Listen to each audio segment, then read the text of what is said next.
ज्ञानाञ्जनशलाकया चक्षुरुन्मीलितं येन तस्मै श्रीगुरवे नमः। ఈ కార్యక్రమాన్ని గౌరవ మంత్రి మరియు సీతక్క గారు, ఎమ్మెల్సీ రవీంద్రరావు గారు, స్థానిక శాసనసభ్యులు మురళీ నాయక్ గారు, మున్సిపల్ చైర్మన్ జ్యోతి గారు, అదేవిధంగా గౌరవ కలెక్టర్ స్నేహ సతీష్ గారు, అదేవిధంగా అడిషనల్ కలెక్టర్ లెనిన్ బస్టర్ తొంభై గారు మరియు additional collector revenue Anil Kumar గారు కూడా వేదికకి రావాల్సిందిగా ఆహ్వానిస్తున్నాం. స్థానిక మున్సిపల్ చైర్మన్ జ్యోతి గారు జ్యోతి ప్రజ్వలన చేస్తున్నారు. ముఖ్య అతిథులు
ఫైనాన్స్ 2 ఇయర్స్ మనకి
గ్రామ సంపూర్ణ అభివృద్ధి మీ లక్ష్యంగా ఉండాలి.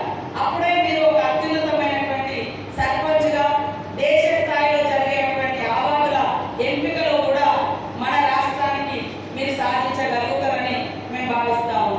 మొన్న దేశంలో జలశక్తి విభాగంలో అవార్డ్స్ వస్తే 10 అవార్డులు వస్తే 8 తెలంగాణ పంచాయతీ రాజ్కే రావడం జరిగింది జలశక్తి. ఇప్పుడు కూడా మళ్ళీ మనము వాటర్ షెడ్ స్కీమ్స్ కానీ ఎన్ఆర్జీఎస్ కానీ ఇప్పుడు మళ్ళీ ఎన్ఆర్జీఎస్ ఫండ్స్ కూడా రావడం జరిగింది. ఈ జిల్లాలో కలెక్టర్ గారు కూడా చెప్పడం జరిగింది ఫాస్ట్గా అన్ని గ్రామాలకు ఇచ్చి దాంట్లో ఈసారి మనము వీఓ బిల్డింగ్స్ తీసుకుంటాం, మహిళా భవనాలు తీసుకుంటున్నాం కనీసం కూర్చొని మాట్లాడుకోవడానికి. గతంలో అంగన్వాడీ బిల్డింగ్స్ కూడా ఇచ్చినాం, ఇప్పుడు కూడా మళ్ళీ గ్రామ పంచాయతీ బిల్డింగ్లో కూడా ఇస్తున్నాం. ఈసారి బడ్జెట్లో కూడా నాట్ ఓన్లీ ఎన్ఆర్జీఎస్ స్టేట్ నుంచి కూడా మనం ఇక్కడ గ్రామ పంచాయతీ బిల్డింగ్ కొత్తగా పెద్ద ఎత్తున గ్రామ పంచాయతీలుగా మారడం జరిగింది.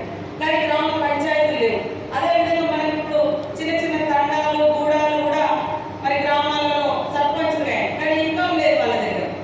ఇలాంటి వాటిని కూడా ఒక కొత్త పద్ధతిలో ఆలోచించి ఆ ప్రజల యొక్క ఇన్కమ్ జనరేట్ అయ్యే విధంగా మనము బాధ్యత తీసుకోవాలి. అదేవిధంగా మీకు ట్రైనింగ్ కూడా ముఖ్యంగా ఇచ్చిన దాంట్లో సర్పంచ్ విధి విధానాలు, హక్కులు, బాధ్యత. ఈ 2 బాధ్యతలు మనసులో పెట్టుకునే మన రాష్ట్ర ముఖ్యమంత్రి వర్యులు పెద్దలు రేవంత్ రెడ్డి గారు మరి 2 సంవత్సరాల పాలన గడిచింది. 2 సంవత్సరాల్లో వారు అనుకున్నట్టుగా రాష్ట్రంలో ప్రభుత్వాన్ని మార్చాలనుకున్నది మార్చింది. కష్టపడే కార్యకర్తల్ని ప్రజాప్రతినిధులుగా చేస్తా అన్నారు, చేసేది. చివరి బాధ్యత ప్రజలకు ఇచ్చిన హామీలు నిజంగా చేరుతున్నదా లేదా, ప్రజలకు ఇచ్చిన హామీలు చేరే క్రమంలో నిజమైన లబ్ధిదారులకు నిజమైన పేదవాడికి అందుతుందా లేదా అనేది మనం సమీక్షించుకోవడం కోసం, పరీక్షించుకోవడం కోసం మరి ఈరోజు 99 రోజుల ప్రణాళిక మేము ముందు పెట్టడం జరిగింది. మిత్రులారా, చూస్తూ 5 సంవత్సరాల కాలం గడిచిపోతుంది. నాది ఎమ్మెల్యేగా 2 సంవత్సరాలు మరి 3వ నెల డిసెంబర్ 3వ తారీఖున ఫలితాలు వచ్చినాయి. 7వ తారీఖున ప్రమాణ స్వీకారం జరిగింది. మరి డిసెంబర్ అంటే మార్చిలో 2 సంవత్సరాలు 3 నెలలు దాటిపోతూ ఉంది. సో చూస్తూ మీ కాలం కూడా గడిచిపోతుంది. కానీ ఉన్న కాలంలో మనం ఏ విధంగా అటు పార్టీకి ప్రభుత్వానికి న్యాయం చేయగలుగుతున్నాం, ఇటు కింద ప్రజలకు మనం నమ్ముకున్న ప్రజలకు ఏ విధంగా న్యాయం చేస్తున్నాం అని ఎవరైతే పూర్తి స్థాయిలో న్యాయంగా మరి మీకు మీరు సాటిస్ఫాక్టరీగా నిజంగా న్యాయం చేస్తున్నారని అనుకుంటారో వారే నిజంగా రేపు భవిష్యత్తులో నాయకులుగా కొనియాడబడతారు, కొనసాగించబడతారు. ఈరోజు అవకాశం ఓకే అంశాలను చేర్చింది. మీకు ప్రజెంటేషన్ ఏమైనా చేసి ఉంటుంది, స్క్రీన్ పెట్టి కాబట్టి ప్రజెంటేషన్ అయి ఉంటుంది. మొట్టమొదటిది పరిసరాల పరిశుభ్రత. ఇది కేవలం 99 రోజులు మాత్రం చేస్తే మాత్రం సరిపోదు. మీరున్న ఈ 5 సంవత్సరాలు దాన్ని ఫోకస్ చేయాల్సిందే. ఈ కార్యక్రమాన్ని పోయిన సంవత్సరమే స్వచ్ఛదనం పచ్చదనం అని మనం తీసుకున్నాం. పోయిన సంవత్సరమే స్వచ్ఛదనం పచ్చదనం అనే ఒక కార్యక్రమం మనం 2 రోజులు తీసుకున్న వెంటనే వర్షాలు స్టార్ట్ అయింది, తుఫాన్ స్టార్ట్ అయింది, సరిగా నిర్వహించలేకపోయింది. దయచేసి ఇప్పుడు ఈ 99 రోజుల ప్రణాళికలో మీకు గ్రామ పంచాయతీ నిధులు మీ ఖాతాలో వేసినాం. ఆ నిధుల్ని కొన్ని పంచాయతీ సెక్రటరీ కొంచెం మిస్యూజ్ చేస్తున్నారు. ఆ విషయం మన పొంగులేటి గారితో కలెక్టర్ గారికి కూడా చెప్పడం జరిగింది. ఆ దుర్వినియోగం కాకుండా చూడాల్సిన బాధ్యత అధికారులు.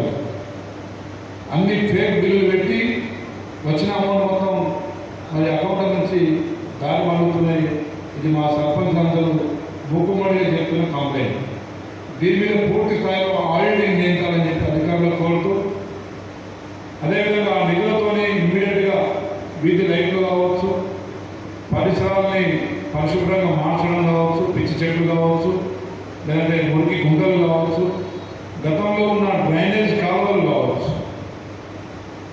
ఆ డ్రైనేజ్ కాలువలు చాలా కాలువలు మరి దాంట్లో మట్టి పేరుకుపోయి, ప్లాస్టిక్ బాటిల్ ఇరుక్కుపోయి, గుడ్డలు బస్తాలని దానిలో పెట్టి అదంతా డ్రైన్ అంతా బ్లాక్ అయి ఉన్నాయి.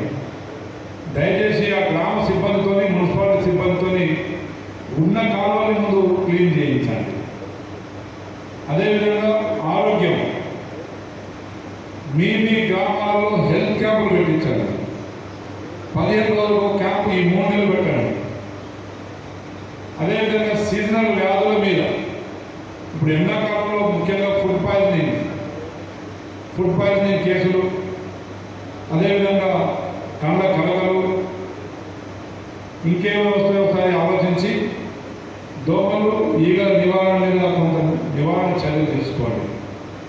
అదేవిధంగా వర్షాకాలంలో వచ్చే సీజనల్ వ్యాధులు, వైరల్ సీజన్, విషజ్వరాలు ఒక ఫ్యామిలీలో ఒకరికి వస్తే ఇక ఫ్యామిలీ మొత్తం ఎఫెక్ట్ అవుతూ ఉంటాయి.